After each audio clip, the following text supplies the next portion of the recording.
শস্য পোস্ত দিয়ে বাটা মাছের ঝোল করব। কড়াই তেলটা গরম হয়ে গেছে, এবার মাছটা ভেজে নেব। মাছ ভাজাগুলো হয়ে গেছে, তুলে নিয়ে মাছ ভাজা তেলের মধ্যেই শুকনো লঙ্কা দিয়ে দিলাম, কালো জিরে দিলাম।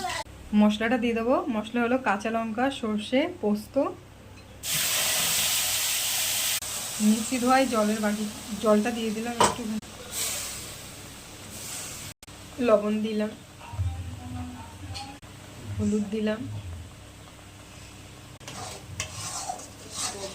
এবার টক দইটা দিয়ে দেবো। এই যে প্রায় কষানো কষানো ভাব হয়েছে, কিন্তু এখনো কষানো হয়নি, আর একটু হবে কষানোটা। কষানো হয়ে গেছে, এবার গরম জলটা দিয়ে দিলাম। এবার ফুটে গেলে তারপরে মাছটা দিয়ে দেবো। ঝোলটা ফুটে গেছে, এবার মাছটা দিয়ে দেবো। ডিমালা বাটা মাছগুলো দিয়ে দেবো একটা একটা করে।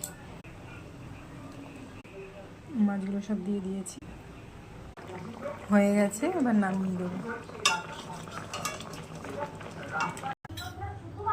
হয়ে গেছে, শস্য পোস্ত দিয়ে বাটা মাছের ঝোল হয়ে গেছে। ভিডিওটা ভালো লাগলে লাইক, কমেন্ট, সাবস্ক্রিপশন অবশ্যই করবেন এবং কমেন্টে জানাবেন যে কেমন হয়েছে ভিডিওটা।